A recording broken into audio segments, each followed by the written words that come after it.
Happy Friday, everybody, and welcome to the Rotary Club of Brentwood.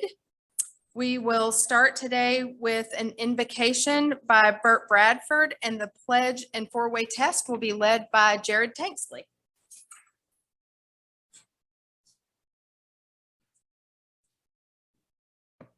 Would you pray with me, please? Our most gracious Heavenly Father, we're thankful for this day, the beautiful sunshine, the place you've given us to meet in our brotherhood of Rotary. Lord, we thank you for this food that's been provided to us. And Lord, we want to remember our fellow Rotarians that are not able to be with us because of health reasons. We ask you to guide them in spirit. We ask all these blessings in our Savior's name. Amen. Flag and join me. Pledge allegiance to the flag of the United States of America and to the republic for which it stands, one nation under God, indivisible, with liberty and justice for all. Now, four-way test. Saying do. First. Is it the truth? Second. Is it fair to all concerned? Will it be beneficial to all concerned? Fifth. Jim Phillips. Well, good afternoon, everyone. My name is Drew Rogers, and as of 2 weeks ago, I was no longer the secretary of this club, but I'm happy to be here introducing our guest and former Rotarian that has joined us as a guest today. It is Dave Snitkin, who has been in the Middle Tennessee area for approximately the last 9 years. Did I hear that correctly? A former Rotarian from West Palm Beach. So you traded that location for Middle Tennessee. He is a business development manager for ServPro. He's local to the area, and I think he's looking to get back involved. And so please welcome Dave if you get to see him. President Jane, that is all of our guests and visiting Rotarians, except for our speaker today. Thank you, Drew, and also happy to have James Davis as at his very first meeting as an official member of our club. So now we will do our Rotary Minute. So today's Rotary Minute is about our badges. So you may have noticed that our first names are prevalent on the Rotary badge that we use. People who would normally be referred to as Doctor, the Honorable, Mayor, Ambassador, General. In Rotary clubs, they are Rick, Betsy, Ray, Sarah, Dick. And since the early days of Rotary, members have referred to each other on a first name basis. And that is because acquaintanceship and friendship are the cornerstone of Rotary. In some other countries, typically the Asian countries, Rotarians are assigned nicknames when they join a club. And those nicknames could be related to their profession, or they could be related to physical characteristics. Now, I was just thinking about some of the nicknames that you might give me based on physical characteristics. And I'm thinking that goodwill and better friendships could go south quick. So I'm quite thankful that we don't do that. But for the most part, Rotarians do refer to one another by first names because the spirit of personal friendship is the initial step that opens doors to all opportunities for service. And therefore, our characteristic Rotary badge fosters that first name custom. So that's your Rotary Minute for today. And now Larry Kane will lead us in Happy Bucks. Happy Bucks. Who's happy? I'm happy. I'm happy. I'm going to put $5 in the basket here. That's not good. And that $5 represents Marie Swinford, Sybil Buchanan, Jeff Brown, Nathan Wilson, and Steve Hammers, all of whom sold sponsorship this week. Thank you very much. Special thank you to Steve Hammers, who sold 3 sponsorships this week. So he's not here, but that's what we got to have every week, guys. So what I'm going to do now, since we're doing, I'm not going to do happy books. I'm going to go around and ask everybody at every table if they've sold a sponsorship. Is that okay? Is that okay? All right. Who's happy? Come on, somebody tell me something funny. Alan, we don't want to hear about Ole Miss baseball again. Who you pointing at? Oh no, we don't want Treadwell. You want to? Oh, he's got money. that only leaves you owing about 100, but okay. Lauren. Oh, got your other Ole Miss buddy over there. I forgot. I saw another hand, didn't I? Our speaker, Mr. Andrews. Our older son got engaged to his high school sweetheart a couple weeks ago. So very happy. New family member coming in. There you go. Hi, Mark. Hey, I'll make a promise. Don't have it yet, but so some of you've been there, others haven't, but if you have a chance, go to that little place called Alaska. My wife turned 60. We went on this big cruise. 2 impressions: what God created out in the outback or Yukon on land and in the water is just some stuff that you just never seen before. And the other thing he created was the ability to let mankind create the biggest hotel you can think of with all this stuff on it and float it. Think about it. That part blew my mind as well. 3,500 people floating with all the stuff, and we didn't see. Wow. My daughter graduated from college and informed me when she graduated that she was going to drive to Alaska. She was a nursing graduate, and she got a travel nurse job in Alaska, and she drove from Greensboro, North Carolina to Alaska by herself. Didn't scare me a bit. I wasn't a bit worried about that deal. Rodney Freeman. I'm happy to be here, but since you're talking about Alaska, I spent a month up in Alaska, 2 weeks going up, a month up there, 2 weeks coming back. So 2 months total when I was 14 years old. And we drove the Alcan Highway pulling a trailer, 1,500 miles of gravel road and 15 flats. So we'll talk. Awesome. All right. We've talked enough about Alaska.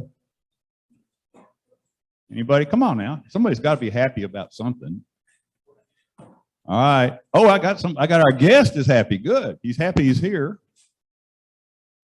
He's having to sit next to Mr. Green. I guess that's okay. You're behaving, aren't you? Okay. I'm happy because my daughter just found out she's pregnant for our 4th grandchild. Wow. Diaper duty. All right. Who else? Nobody else? Sure. Last chance. James, welcome, buddy. Glad you're here. Sell some sponsorships. Okay, so we have, I think, only one announcement today. If you are a Rule of 85 member, you should have received an email from Susie about a meeting coming up on Monday, and there has been a change in location for that meeting. It will now still be at the same time at 4:30 p.m., but it's now at Inns Bank, which is basically at the corner of Old Hickory and Franklin Road, right behind the Wendy's. So Inns Bank, 4:30 p.m. on Monday for the Rule of 85 meeting with Susie. And now Jared Tanksley will come back up and introduce our speaker for today.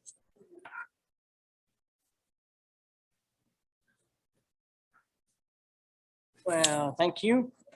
Just obviously most everyone in the room knows Nelson Andrews. I'm fortunate enough to know Nelson since Brentwood High School opened.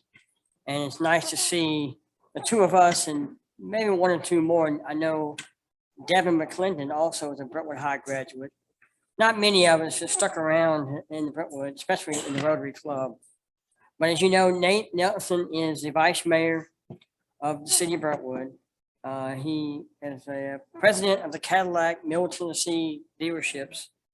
He's a member of the alumni board for Owen Graduate School of Management at Vanderbilt. He's a board member of the United Way of Nashville. He's on the Parks Committee for the city of Brentwood. He's in the Morning Club. He has 4 children, 2 dogs, and I guess now you have a new addition to the family. And if that's not enough, he's opening a new dealership in Mount Juliet next year. Andrews Cadillac in Mount Juliet. So without further ado, let me introduce Nelson Andrews.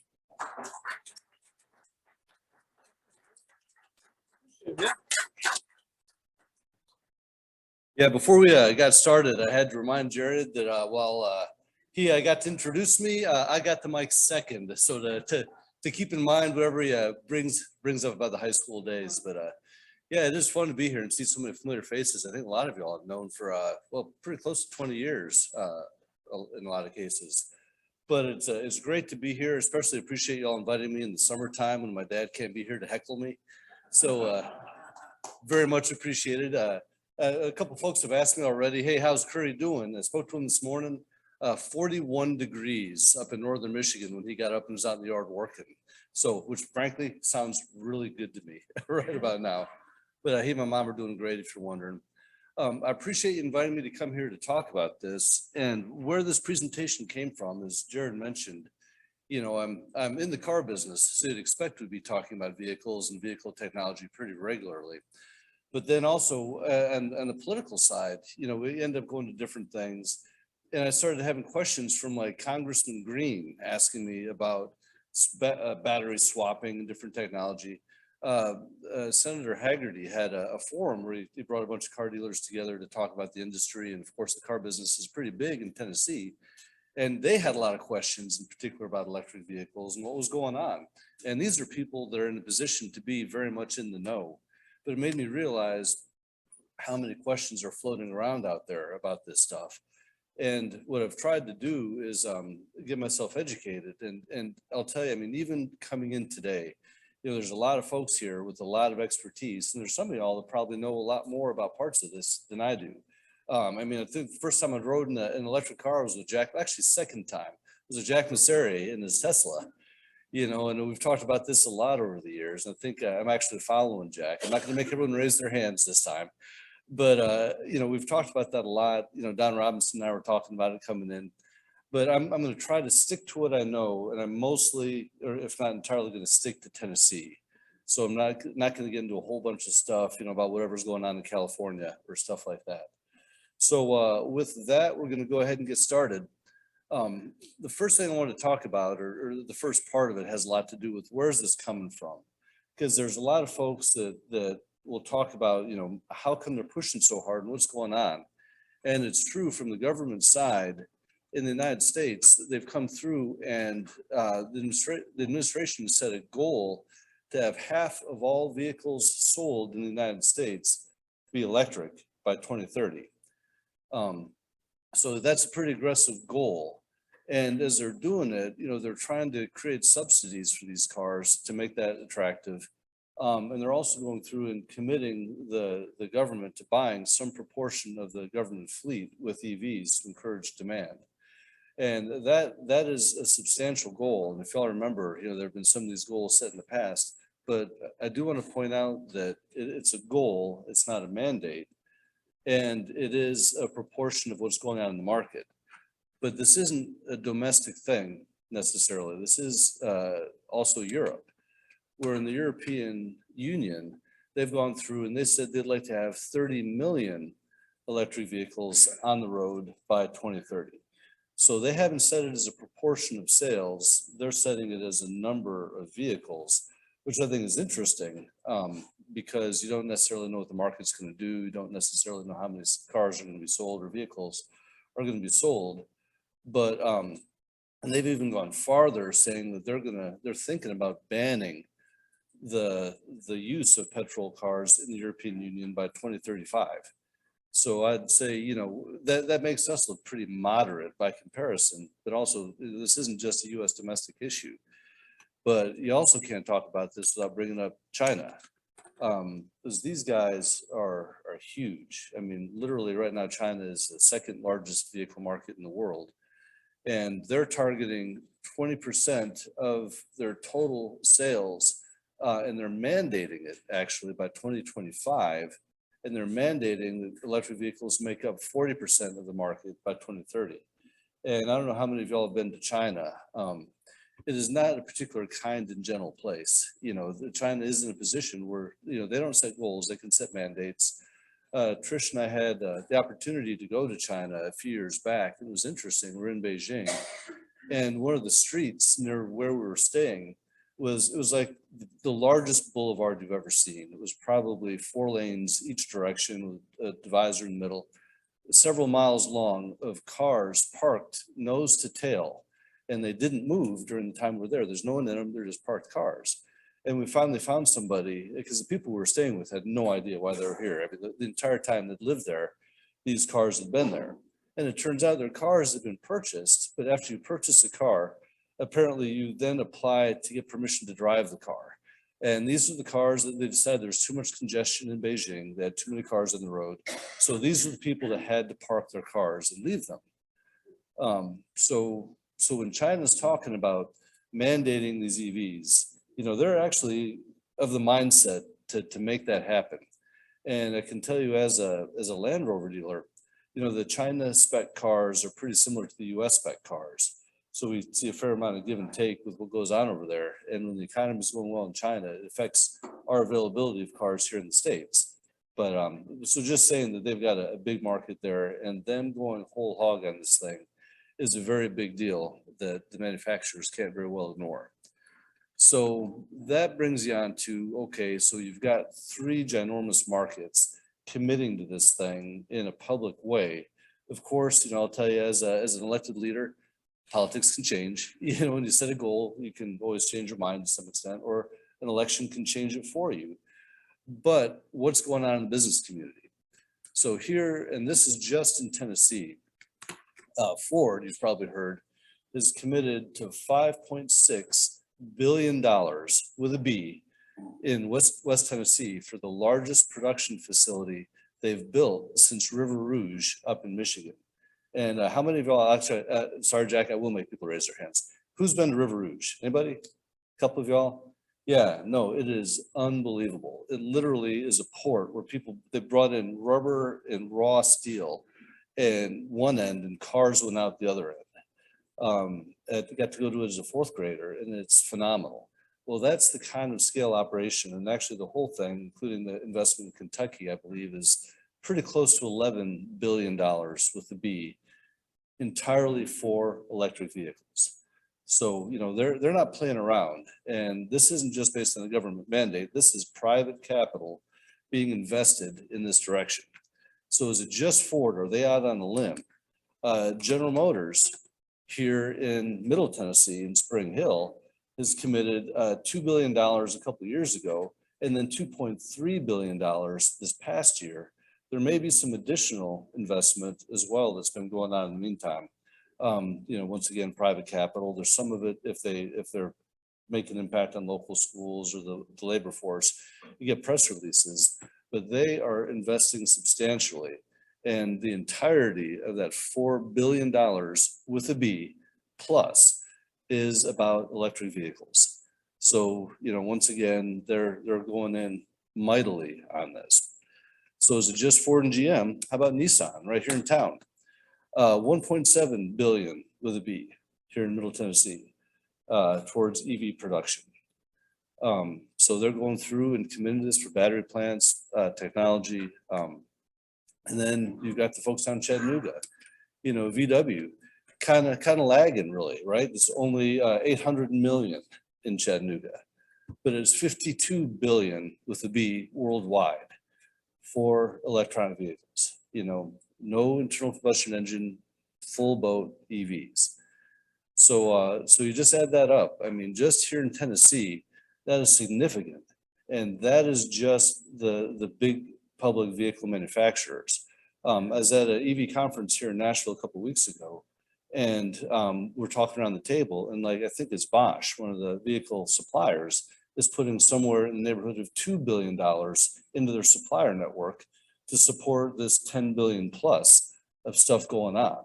And they're not the only, supplier here in the state of Tennessee.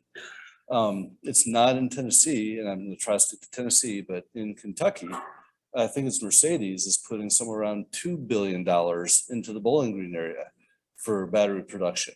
There's a press release this past week about Samsung coming in with billions of dollars of battery production. So, this is going on. And so when people talk about, hey, is this going to work or not? I have to say at some level, with this level of investment going on, they're going to find a way to make it work. Something's changing, something's big. And I don't think anybody cares to write that off. And Jack, I know I haven't mentioned your favorite, Tesla. They're not actually in Tennessee other than a little store I don't care about. But they got it going on in Texas. So if we were in Texas right now, I'd be talking about Texas or Tesla a lot. So why are they doing this? So I'm moving away from why I think it's for real onto what is it? Some of the advantages of this and some of the reason I think the manufacturers are so excited about it is because they're looking at making them a modular system. So like right now, when you develop cars, generally speaking, you have a platform that's fairly well set with an engine mated to that platform that's fairly well set. Occasionally, you can get a couple varieties on the same platform, but getting it all through the safety regs and the rest of it is a lot. Well, with these systems, they're looking at having a modular system, and I've heard it compared to like Legos or Tinker Toys, where they're putting together different pieces. This particular slide, if you look at it, if you envision each of those things you're looking at, if you kind of look at it closely and see what looks like sticks of gum, those are actually long, kind of narrow battery packs, and they can be stacked upright in some configurations to make a battery pack. If you have a larger, taller vehicle, they can be laid flat. If you have a vehicle where that fits the platform better, you can lay them flatter. So the general idea is you have these modular reusable battery packs. And in this particular case, like this illustration is straight off the General Motors website. That is the GM Ultium system that they're building down in Spring Hill. These are wireless battery packs that can be reconfigured in a number of different circumstances. And going with those, there's an example of how they could line up on a platform. So you've got the four wheels with the motors attached, and then these battery packs actually make up the base and the structure of the car. So you can go through and use these for a variety of different vehicles. They also, on the General Motors side, and like I said, this is a similar approach to what a lot of these manufacturers are trying to do. They've got these 3 different electric motors that are compatible and can mate up with these battery pack systems. And each motor has a different profile in terms of power and efficiency. So, and they also are compatible with each other. So you could take the lightest load, most efficient one of those and use it for a vehicle with extended range. Or if y'all have seen the, sorry. So if you go through and so you can put them like a super efficient mode for one car, but then if any of y'all have seen the new Hummer that's coming out, it's an all electric 1,000 horsepower beast with several of these motors paired up in it with a ginormous battery system because it's a large vehicle. So you can go anywhere from, a fairly efficient, low performance vehicle with one of these, take the same pieces and put together just a complete performance beast and everything in between. So like they'll show once again off one of the websites, if you've got a sedan profile, if you're looking to do something like that, you can take battery system in the bottom, you're just putting together a chassis on top of it. Or if you're looking for a crossover, well, same kind of battery system, and depending on what motors you stick in there, you can get as much performance or as much efficiency as you want within the ability of the motors, or a truck. If you want something with ground clearance, you take that platform and you raise it up. If you're looking for a sports car, you take that platform and you lay them flat and you put it down.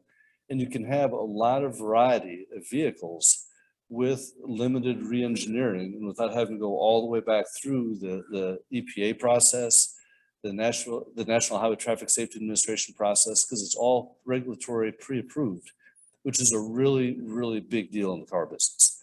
So the modular nature of these systems is part of the reason you've got all these companies putting billions and billions of dollars into it, because then it gets to be economical to start selling cars that you can make 30, 40, 50,000 at a time, instead of having to be, 250,000, 500,000, 1 million cars at a time in order to turn a profit on the engineering.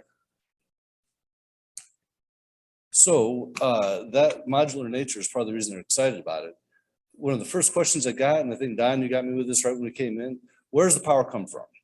So sticking to Tennessee, I went ahead and got on the TVA website. And these are a couple of graphics from it, just talking about our profile for power here in Tennessee over the past 10, well, not the past 10 years, it's 05 versus 2020. So it's a little bit out of date. It's directionally correct. But if you take a look at it, one thing, and one of the first questions I've gotten is, hey, why is the power output lower in 2020? Frankly, because we've gotten better at how we insulate homes and how we use power. So there is somewhat less demand statewide for electrical energy. But as they're doing this, you also notice the proportion of coal in particular as a proportion of our total power generation as a state. So coal-fired power plants are getting to be less and less expensive. And Don, you're asking specifically about hydro, which has grown somewhat as a proportion. It may be the same plants, you know, it's a bigger proportion of less total power generation, but still hydro is a big piece of it. Nuclear has been growing, and I heard something on the radio. I wish I'd gotten the reference for it, but about TVA looking into increased nuclear technology. They're continuing to look at other ways. But in terms of our profile as a state in Tennessee, we are moving fairly effectively towards having a better carbon profile in our central power generation.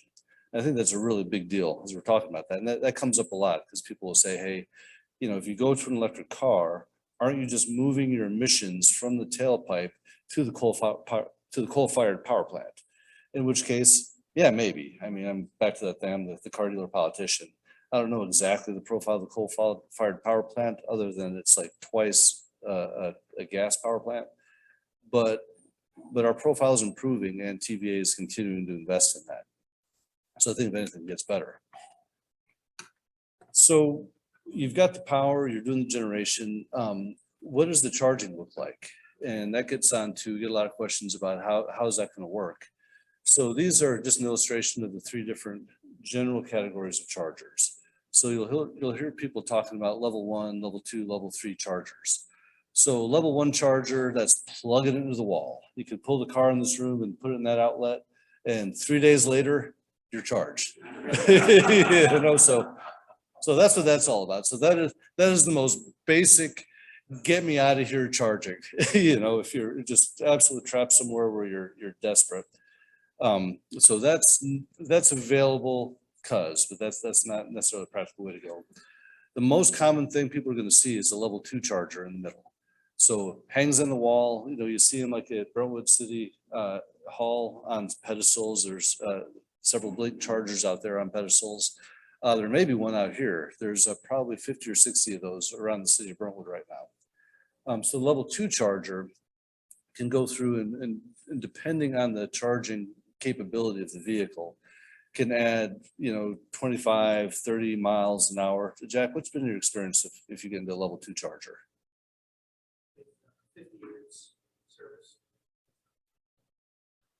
Yeah, but they're usually 30 amp service and yeah, so somewhere in that hunt. So you're taking a look. So these are the charger, like the one that Trish and I put in the house, and being in the business, when we launched the Jaguar I-Pace, which is the first no tailpipe electric Jaguar in 2018. So went ahead and got on Amazon and grabbed a ChargePoint level 2 charger. It was about, I think, $600, roughly speaking, a couple $100 to install it in the garage. And with that, essentially the experience is you get home sometime in the evening, you plug it in, it's configurable to where you can set it to charge off peak. So it'll start charging, you know, somewhere at 11. You get up to go to work in the morning, you unplug the car, it's fully fueled, and off you go. And that is projected to be the primary way that people with EVs would recharge cars, is spend a little bit of money, put the charger at your house, charge off peak, and have a fully fueled vehicle every morning, kind of like your phone's fully charged every morning. So that's the most common profile. There's also a lot of the public chargers you see, and they're pretty affordable, and they seem to be getting more affordable, which isn't all bad. Now, the box you see on the far right there is a level 3 charger, and that kind of gets to what Jack's talking about with some of the superchargers. So these level 3 chargers can add a lot of range pretty quickly. And it, as he was alluding to, it depends on the capability of the particular one.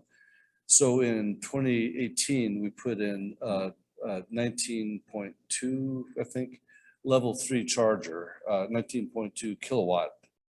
And it could add somewhere around, say, 50 or 60 miles of range for every hour you're plugged in. A couple months ago, as we're getting ready for the Cadillac Lyriq launch, we put in a 50 kilowatt level 3 charger, which can add some of the, they say that with the 800 volt charging capability of the Cadillac Lyriq that's coming out, it should be able to do an 80% charge on the vehicle. So roughly about 240 miles in about 20 minutes, which is serious. So I had a customer say, hey, I'm ordering a Lyriq. Should I get one of those 50 kilowatt chargers? It's like, yeah, it's about the price of 2 of your cars. That is a serious piece of hardware. We also had to put a new transformer at the store when we added this equipment there, because the big level 3 chargers are serious in every sort of way.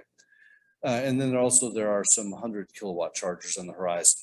So, once again, it's a seesaw between what chargers are available, back to the whole supply chain thing. As you can guess, there's a bunch of chips in these chargers. So how are they available and all that, but also can the car actually do it? So in the case of the Cadillac Lyriq, it has got an infrastructure in it that lets it charge at 800 volts, even though it runs at 400 volts. But that lets it charge for faster. Like if I took one of the Jaguar I-Paces that doesn't have an 800 volt charging system in it, it's not going to get 250 miles of charge, in 20 minutes. But that's generally what's going on there, and it's been incredible how quick this technology has been updating. But something else that's interesting about it, and something I don't want to just gloss over, you hear a lot of people talking about investing in charging infrastructure, like as a public utility, and as like I mentioned, this stuff isn't inexpensive. But also interestingly, I've been getting notices that the chargers themselves that we put in a couple of years ago, roughly about 4 years ago, are getting towards end of life. So these are PC board based technology, like your PC on your desk. And so like at Jaguar Nashville, we put in just about, I think the total investment was between $80,000 and $90,000 of charging equipment. Of that, probably about a quarter of it is the chargers themselves. And the rest of it, of course, is the wiring, the transformers, the other stuff to support those chargers. But we just have to know on our depreciation schedule that for the chargers themselves, it's about a 5-year usable life in all likelihood.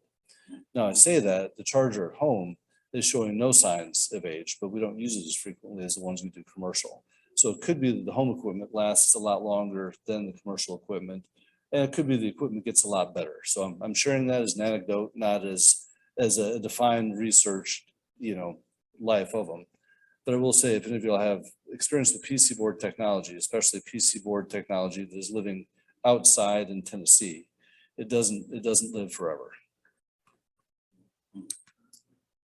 So some common comments I get when I've done this presentation, when I talk to folks about it. The first one is, can the grid handle this? We've heard rumors about brownouts in California and some of this stuff going on. If we take half of our vehicle fleet and make them electric, are we just going to collapse the whole thing? So not wanting to just speculate about it, I did track down Chris Jones, who's the president of Middle Tennessee Electric.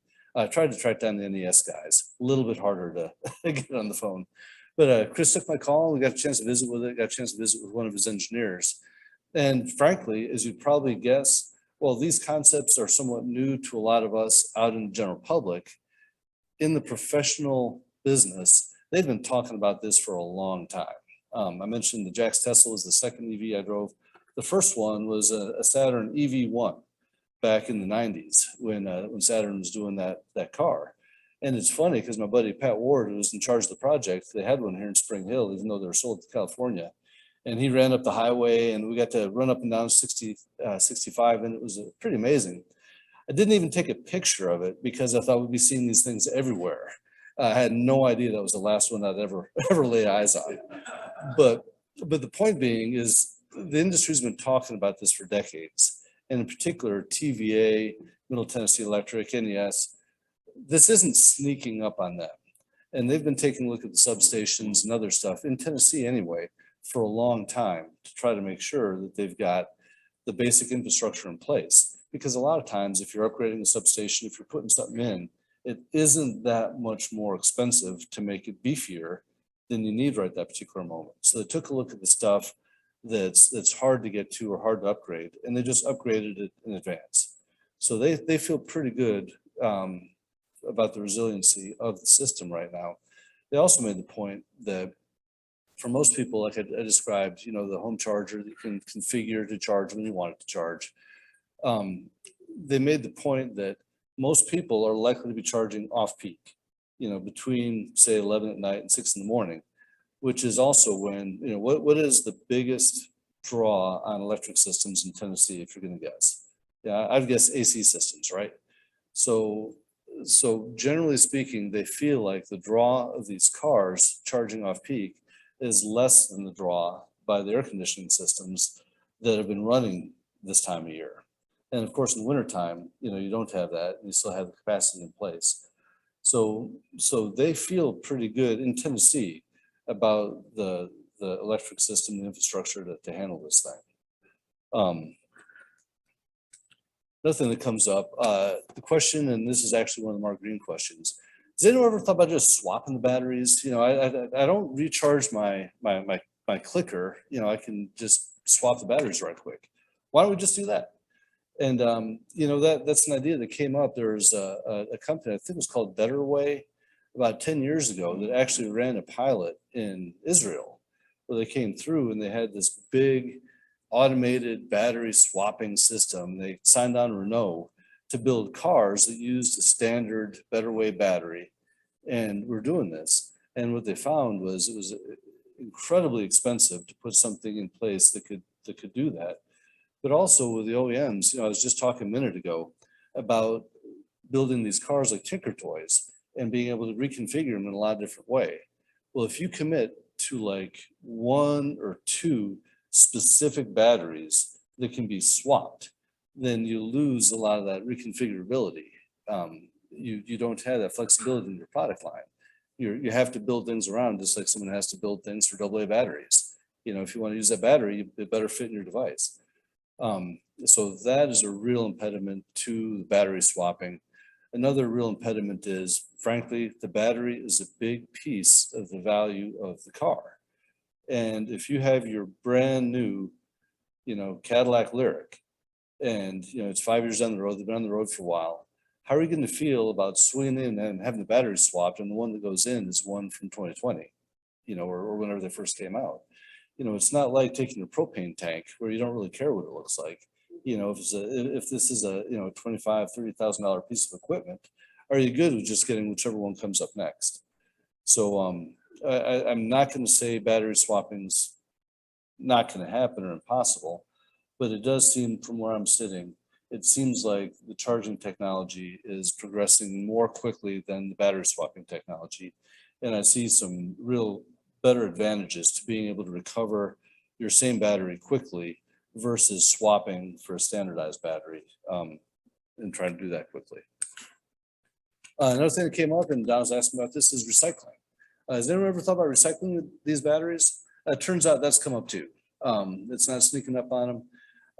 A comment made by Mark Royce, who's the president of General Motors, who was here in Nashville at the conference a couple of weeks ago, the same one where they're talking about the suppliers investments in Tennessee. And he was saying that he was just speaking about the General Motors configuration that they're doing with LG Chemical. But they said that his comment was we can recover 80% of the materials in the battery that we care about at the end of battery life. So he didn't specify exactly which materials they are. He didn't get into the weeds on it.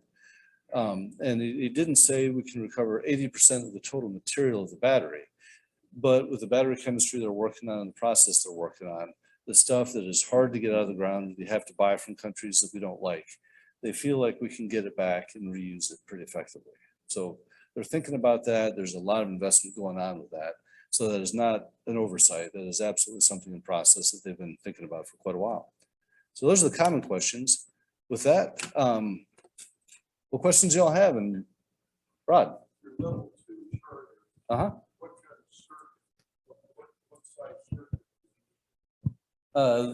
The off-the-shelf ones are pretty much on a 30 amp fuse, and it goes into a plug the same as you plug a dryer or an oven into.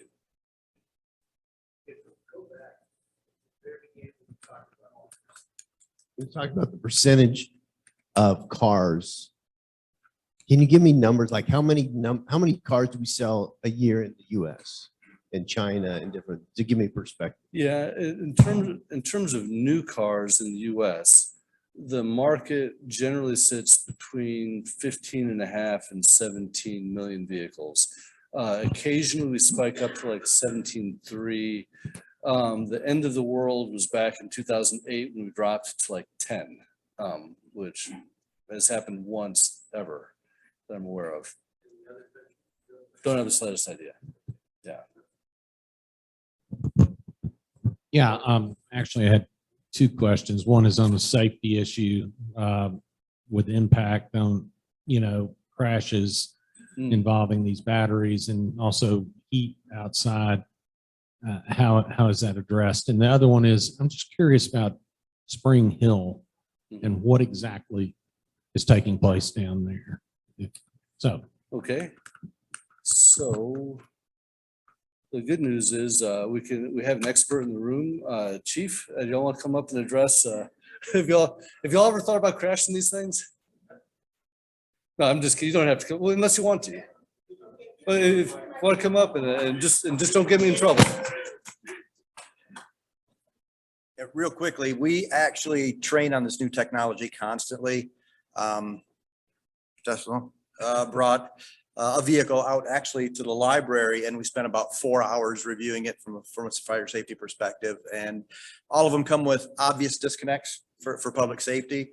So when we get on scene, there's literally a T-handle that we pull that disconnects all the power to the vehicles.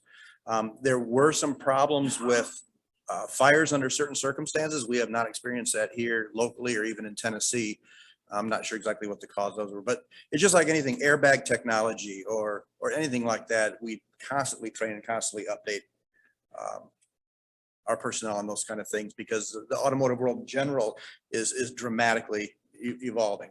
So it's something that we stay on constantly. And what was the second part? Oh, Spring Hill. Yeah, so what's going on in Spring Hill is that. So that is the vehicle currently under production down there. They've got, they're doing full boat battery production down there that's going in. If y'all haven't pulled Spring Hill up on Google Maps, it is interesting. That place is mammoth. And it is big enough that, there's a full railhead there at the plant. So cars that come off the line are loaded on rail cars. The plant is big enough that you can look at it for a while on Google Maps and not even notice where the railhead is because it is such a big facility. Over Yes, sir. 70 years ago, I remember seeing UPS trucks running around town up in the New York area. Oh, no kidding. That were electric Yeah, trucks. Mhm. Why did they go away? Beats me. I've got no idea. I'm serious. I am too. Yeah, electric vehicles have been around, as long as gas, but it just hadn't. Yeah. What happens to my hybrid car? Future hybrid. Oh, hybrid. So that'll be interesting to see. Up to this point, what I've noticed is that to take a vehicle and put in two powertrains seems to cost, at least from the folks at the manufacturers I've talked to, they usually say it costs somewhere between $7,000 and $15,000 to add a second powertrain to make it. And when I observed the prices, like the Malibu hybrid was $2,500 more than the regular Malibu. So basically they couldn't recover the cost of the equipment in the sale price of the vehicle to do hybrids. So I think what's happened is because people aren't willing to pay the additional money for two powertrains in the same car, the people who have been doing it seem to be doing it as a lost leader. And I've heard for years that Toyota has done it as kind of a loss leader to encourage their branding and their marketing. I don't know that for sure, but that seems to be what we're seeing in the marketplace because people seem to be having one powertrain in any given vehicle. Now, something we may see if they're able to do some really lightweight, generators, essentially, you may end up seeing like some sort of vehicle range extender that could go in and power a vehicle. I know that there's been a lot of stuff going on with hydrogen technology. Like one of the things they showed at the EV conference here in Nashville was down in Spring Hill. They've got these 18-wheeler sized hydrogen power cell mobile charging units. So like when they took the Hummer out to Utah to test it in Moab, they took several of these big 18-wheelers out there and used them to recharge everything out there where they didn't have good local charging infrastructure. And they said they're putting these big hydrogen generators onto commercial trains so they can run trains on electric rather than diesel generators. So as a fuel cell kind of system. Yeah, it'll be interesting. So I wanted Hey, to Tom? just ask about, are you familiar with the solid state battery technology, which is pretty close, and we'll do away with the fire problem because there's no Yeah. liquid in it. And quickly, there've been electric cars for over 100 years. I've seen a 1912 Franklin that was electric, and the reason they went away is the batteries. The batteries don't have the ability to take them far enough, and they're not cost effective. They weren't then, but they had them. Yeah, and Tom, we see stuff in automotive news almost weekly about solid state batteries. I've not seen one in person. I haven't heard of any that are commercially available on the vehicle side, but that seems to be kind of like the holy grail of where they want to get as far as this goes. So, and then maybe, the industry is always looking forward. So that could be, with these batteries and stuff I showed, with the big modular battery packs, I think a lot of the software, I think a lot of the structure all works with that. And I think they're hoping to get to a solid state pack that just slides in there. And that's another thing with these vehicles is they're trying to build them to be upgradable. So I think they're hoping that if that kind of tech gets available, you can go through and just slide it in, hook it in wirelessly, and you've got more range. Okay.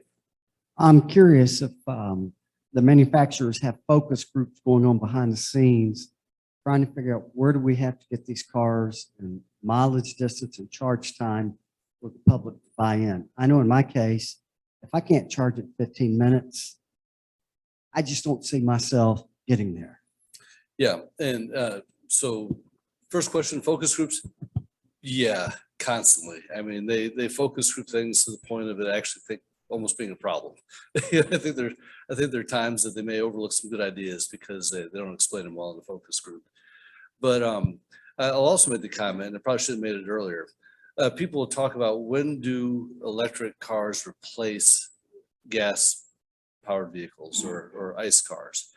Well, I think electric replaces gas the way the TV replaced radio, if you know what I mean. And the answer being, I don't think it does. I don't think it completely replaces it. I think you have different tools that have different advantages and disadvantages. And I don't think, unless something drastically changes with the availability of petrol, I don't see gas going away. I think I see people having more opportunities to buy cars that fit their lifestyle. And I will tell you, I mean, when I had that Jaguar I-Pace as a company car for better part of 6 months, so I kept it, from the winter all the way through first part of summer. I got really spoiled by having my vehicle fully fueled every morning when I got up. And, I've got my own gas pump. It's about 30 yards from my office at the dealership. And still, the first time I got out of the electric car and had to go actually to a gas pump and refuel the car, it felt really inconvenient. But then I'll also say the first time I went to a meeting in Atlanta, I did not take the I-Pace. I grabbed a different car off the lot. Now, does that mean that you have two cars? It may be that you just have access to enterprise, and if you have something where you don't feel like taking the electric, you rent a car for a trip. I know, Jack, we've talked about your trips to South Carolina and going down to Charleston with the Tesla. And yeah. So, I don't know that it's as convenient as a conventional, gas car, but okay. Yeah, so there you go. And the nav systems in all these cars are being set up, the electric cars, to accommodate the charging stuff. So they'll actually program your trip, including refueling as part of the trip. And I think I'm running, is that my wrap-up sign? Oh, there's a question. Okay. I've got another question. I know better Nelson. than to go long at Rotary. I guess it's a question, kind of a question comment. Okay. You were talking about that they're not going to replace regular cars. I don't think so. That's an Who opinion. who will be buying the electric cars? And I'm looking around this room and I'm thinking, you know, we've got our early adopters, we've got our people that probably will have one in the next 5 to 10 years, and then there's me and Bert. We're going to be the holdouts because we we're control freaks, right? But what about these people who live in apartment complexes? Yep. They don't have access to a garage or a charger. There's no way they're ever going to be able to afford the vehicle, the charging station, the place for the charging station, any of that kind of stuff. To me, it's becoming a class issue. And I hate that. I think it's inevitable, but I mean, is there any way to kind of soften that blow to the people that can't afford this?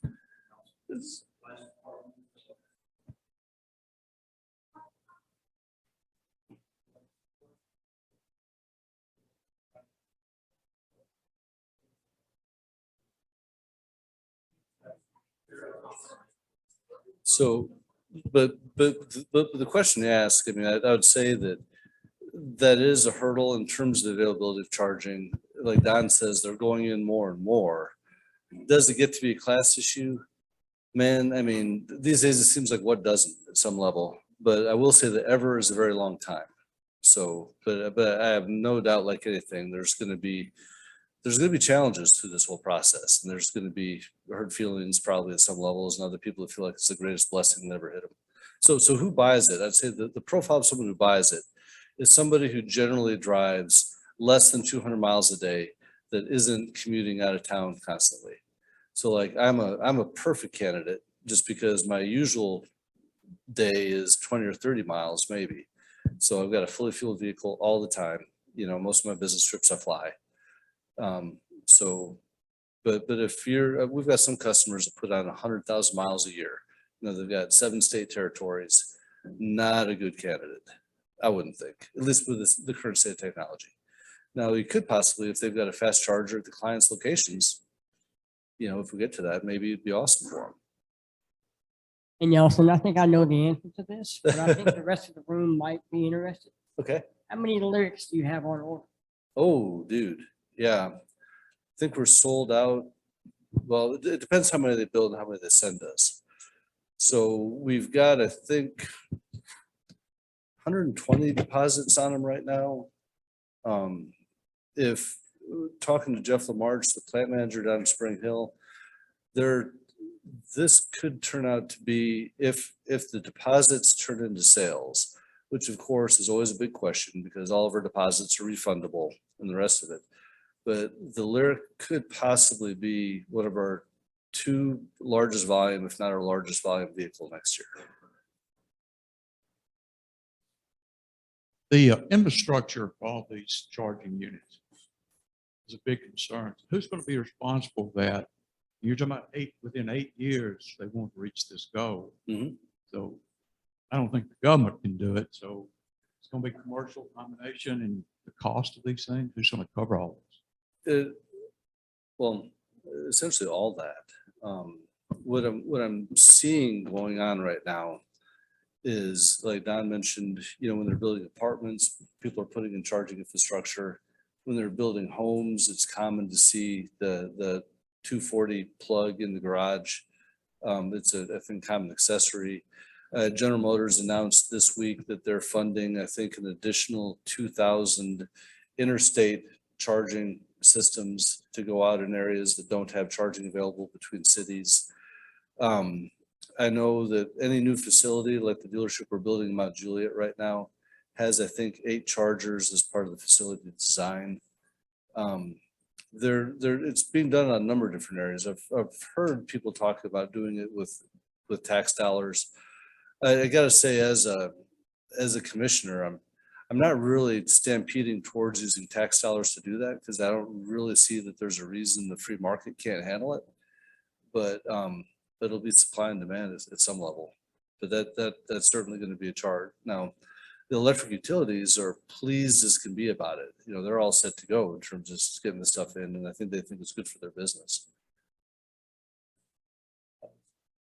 Okay, building on the same thing. Okay. Accessibility of the chargers. Mhm. Seems like I read in the last 2 or 3 days that one of these big travel centers like Pilot or something had committed to putting these chargers in on a grand scale across all their locations. Have you heard about that? I've not heard, I'm not surprised, and I'm glad to hear you say that.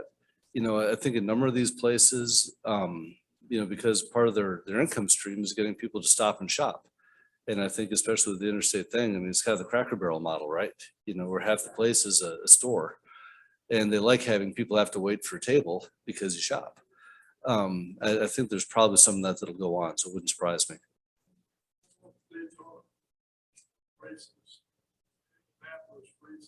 Yeah.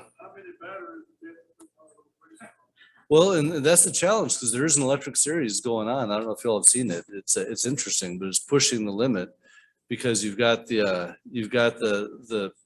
push and pull between how much do you put on board, which brings weight, and how much do you try to save weight but charge more often. So the recovery time, I think that's part of the technology they're trying to push with the racing series, is trying to see how do you get that. But yeah, I know I think some of the racing is really interesting and getting more interesting between the electric racing series and the autonomous racing series, where you see some of these series where the cars are all software, right? They're going out there and the challenge is to see who can finish the race without crashing into the other cars. But it's the idea is it's, you know, to try to use racing to push the state of the art. All right, what else we got? Hey, Jody. Well, and I was just my perspective, my husband and I own a Universal Electric, and so we schedule these every week. And since 2020, you would not believe the greater popularity in these cars because people are working at home more, so they're not driving as much. But I would say in general, if I look at what we are installing, or Eric installs, I schedule 50 amp or 50 circuit in a level 2, costs has dropped dramatically. And you can get them a good one for $400. Oh, wow. That's great. And thirdly, I would say the average for what we see, we're in talking to our clients, is about 6 hours to charge. Okay. Just in general. And I mean, he does some of the large ones, but that one is by far the 50 circle one is the most popular. Okay. Very cool. And do we have time for more? Let's say, is that the? Anybody else? I have a quick question. Okay. What about the value of our gas-powered cars? Is that impacted? Depends who's right. I mean, if Don's right, your internal combustion car will never be worth more. But it's I don't know, because like I said, I don't know. But well, you just don't know what the future brings, you know. So that's why I was trying to stick to what I do know. But yeah, it'll be an interesting thing because I like it. The general point I was trying to make is I think there's too much money behind it to not have it work at some level. But whether or not it's, you know, 50% of the market or more or less, I don't see the gas powered cars going away. We're seeing all kinds of problems. We're seeing chips at some level. We're seeing logistics problems at the port. We're seeing labor problems with delivery trucks and trying to find drivers. If you want to find the problem, just look around a little bit. But that's not just automotive. All right. Hey, thanks, y'all. Appreciate it.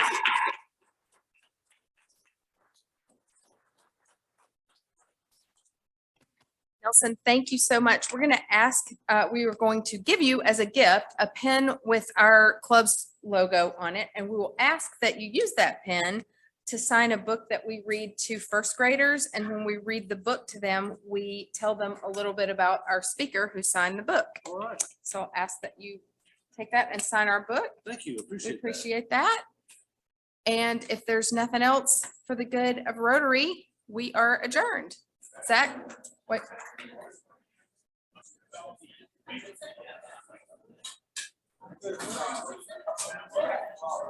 All right. Well, yeah, we'll get it.